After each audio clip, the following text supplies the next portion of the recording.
오늘 소개해드릴 주택으로 가는 길입니다. 오늘 소개해드릴 주택은 제주 7개에서 진행될 2023 타경 23359 제주의 전통 가옥입니다. 오늘 사건 물건 위치가 이곳에 위치해 있습니다. 제주국제공항에서 이곳까지는 차로 약 30분 정도 소요가 되는 거리입니다. 물건의 위치인데요. 바닷가까지는 차로 가시면 약 5분 정도 소요가 되는 거리입니다. 제가 1주소로를 타고 여기서 좌회전을 해서 이렇게 올라가는 도로를 타고 여러분들에게 영상을 보여드리고요. 더 가깝게 가시기 위해서는 이곳 도로 4차선 도로에서 이쪽으로 바로 들어가시면 차로 약 1분 정도만 가시면 오늘 경매 매물 위치로 가실 수가 있습니다. 위치적으로는 상당히 좋은 위치에 있다고 보시면 될 것 같습니다. 항공 영상으로 한번 살펴보겠습니다. 앞에 있는 연두색 지붕의 건물이 오늘 소개해드릴 주택이 되겠고요. 제주의 돌담과 전통 돌집으로 구성되어 있는 주택이 되겠습니다.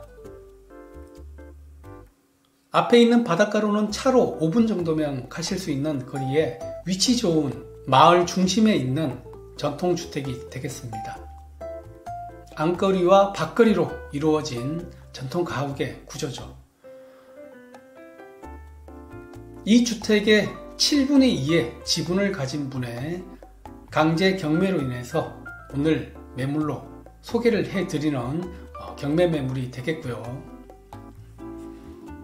주변에는 편의시설과 그리고 뒤쪽에 한라산까지 보이는 위치적인 장점이 있는 주택이 되겠습니다.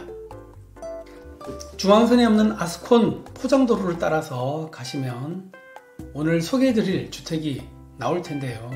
이제 거의 다 왔습니다. 앞에 차가 주차되어 있는데 그 옆에 있는 주택이 오늘 소개해드릴 주택이 되겠습니다. 오늘 매물 2023 타경 23359 경매 매물이 되겠고요. 제주특별자치도 제주시 한림읍 귀덕리에 위치해 있는 주택 매물이 되겠습니다. 제주의 전통 가옥 형식인 안거리와 밖거리 형식의 돌담이 있는 여러분들이 좋아할 만한 그런 물건이고요. 오늘 물건은 지분 물건입니다. 집 전체가 다 경매에 나온 것은 아니고요. 그래서 총 7분의 2 지분이 경매로 나온 물건이 되겠고요. 감정가격 1억 1,400 정도에 현재 한 번 유찰되어서 최저가는 8천만원입니다. 물론 첫 번째 유찰이기 때문에 계속 유찰이 될 확률이 높을 것 같습니다. 지분이기 때문에 일반 분들이 크게 관심을 갖지 않지만 오늘 제가 말씀드리는 몇 가지 포인트를 생각해 보시고 이 물건 보시면 여러분 생각이 좀 달라질 수도 있을 겁니다. 부동산 강제 경매로 해서 나온 물건이기 때문에 이 물건 강제 경매는 판결을 받아서 나온 물건이라고 유추를 해 볼 수 있습니다. 바로 아래 보시면 관련 사건 번호가 나오죠. 지급 명령에 의해서 경매에 나온 물건이 되겠고요. 토지와 건물 지분 매각으로 나온 물건입니다. 통상 우리나라에서 이런 물건들이 가장 많이 나오는 형태는 부모님께 상속을 받아서 각각 배우자와 자녀에게 상속이 되는 경우에 그 자녀 중에 한 명이 개인 채무 등으로 인해서 그 지분이 경매에 나오는 경우가 대부분입니다. 오늘 사건도 바로 그런 물건이라고 보시면 될 것 같고요. 전체 토지 면적 163평 중에서 46.59평 7분의 2입니다. 그리고 전체 건물 35평 중 지분 10평 똑같이 7분의 2입니다. 그래서 채권자가 법원에 판결을 받아서 강제 경매를 신청을 해서 나온 물건이 되겠고요. 총 감정가는 1억 1,400 정도 됩니다. 몇 분이 이 지분을 가지고 있는지 확인을 해 봐야 되겠죠. 그리고 임차인 현황에 보시면 이분 한 분이 전입이 되어 있다라고 나와 있습니다. 2016년도 7월 14일 날 되어 있는데요. 확정 미상이고 배당이 없다라고 되어 있습니다. 보증금도 미상이고 대항력도 미상입니다. 현장에서 만난 채무자 겸 소유자 이분에게 진술을 받아보니까요. 이분은 현재 조카로 되어 있고 거주하지 않는다고 진술을 하셨다고 합니다. 그렇기 때문에 임차인은 크게 염려를 하지 않으셔도 될 것 같습니다. 현재 채무는 현대캐피탈 그리고 삼성카드의 채권이 존재를 하고요. 두 개의 금액을 합산을 해보니까 약 한 3천만원 조금 되지 않는 금액 때문에 경매로 나오게 된 케이스입니다. 건물 등기를 한번 살펴보겠습니다. 자, 제가 말씀드린 대로 2015년도에 아버님의 소유로 되어 있는 이 주택을 상속을 받으셨고, 공유자는 아마도 어머니와 자녀 두 분, 세 분이 상속을 받은 걸로 되어 있습니다. 자, 한 분이 7분의 3, 그리고 자녀 두 분이 7분의 2씩 상속을 받은 케이스의 물건이 되겠고요. 자, 한 분의 개인 채무로 인해서 이 물건이 경매로 나왔다라고 생각을 하시면 될 것 같습니다. 특별하게 분석을 해야 될 내용들이 많지는 않습니다. 이곳의 면적 163평, 그리고 제1종 일반 주거지역입니다. 자, 2015년도에 소유권 변동으로 인해서 상속을 받은 물건이었습니다. 지형 평지고 형상은 사다리형의 괜찮은 모양의 그런 주택이 되겠습니다. 제주지방법원 경매 7개에서 진행이 되고 있고요. 다음 입찰기일은 2024년 2월 20일입니다. 제가 간략하게 이 물건 분석을 해 보니까요. 일단 첫 번째, 대항력 있는 임차인이 있는지 여부는 조금 전 제가 말씀드린 대로 한 분이 전입신고가 되어 있었는데, 법원 현황조사 내역에 현장에서 만난 채무자 겸 소유자 모친께서 조카로 현재 이곳에 거주를 하지 않고 있다라고 말씀을 하셨기 때문에 임대차에 대해서는 특별히 문제가 없다라고 판단이 됩니다. 제가 촬영을 할 때도 안에 사람이 거주하시는 걸 제가 보았는데요. 정확하게 어떤 분이 거주하시는지는 알 수 없는 상황입니다.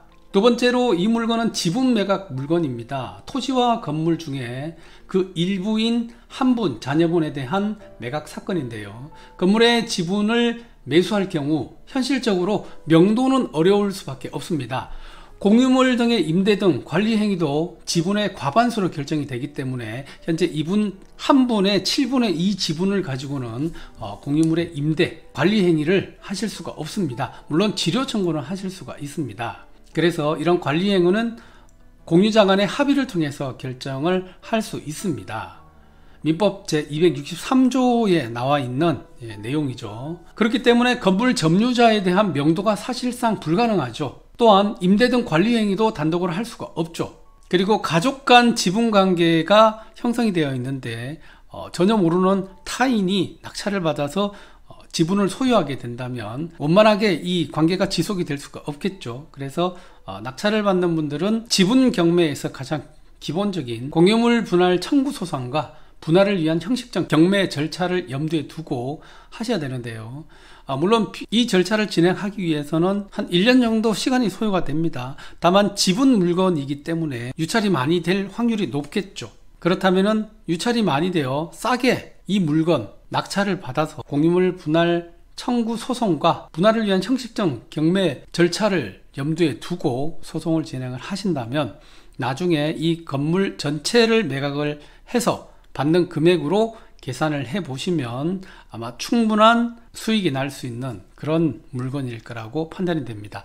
다만 역경매를 조심을 하셔야 되는데요. 현재 등기부상 공유자 중에 한 분의 물건만 경매로 나왔고요. 나머지 분들의 지분에는 일체 채무가 없는 것으로 확인이 됩니다. 이럴 경우 실무에서는 역경매라고 해서요.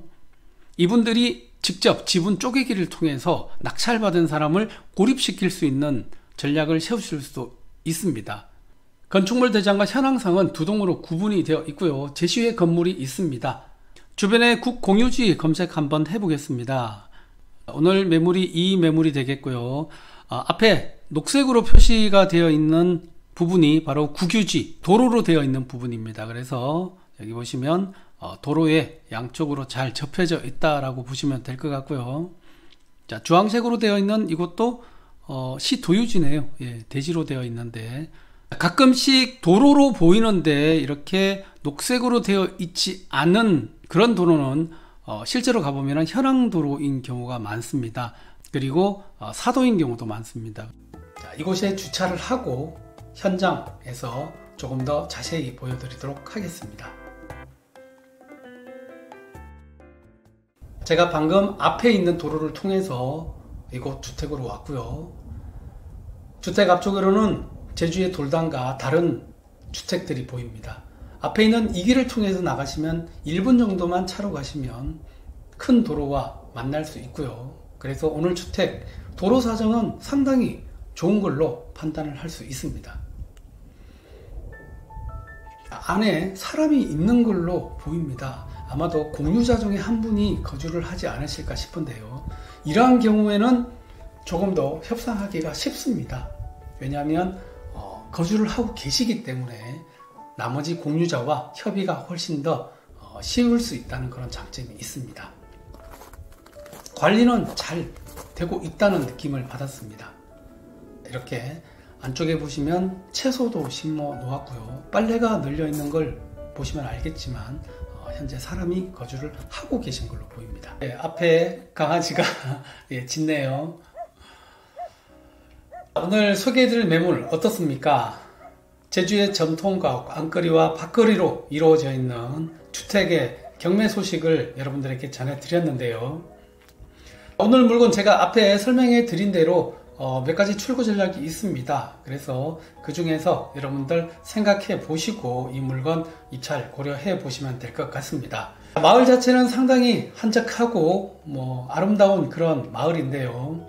지분 경매는 항상 일반 경매보다 더 신경을 많이 써서 입찰을 하셔야 됩니다. 가장 좋은 방법은 낙찰을 받으시고 여기 살고 계시는 공유자와 협의를 해서 일정 금액의 지분을 넘기고 수익 창출하고 나가시는 게 가장 좋은 방법입니다. 아니면 제가 말씀드린 대로 형식적 경매를 통해서 수익 창출도 가능하고요. 자, 이 물건 만약에 온전히 형식적 경매에 붙여진다면 상당히 낙찰 가격은 높을 거라고 예상이 됩니다. 자, 여러분들은 어떤 선택을 하실지 궁금합니다. 앞에 오수관도 보이네요. 자, 오늘 매물 여러분들 좋은 결과 있기를 바라면서 마치겠습니다. 감사합니다.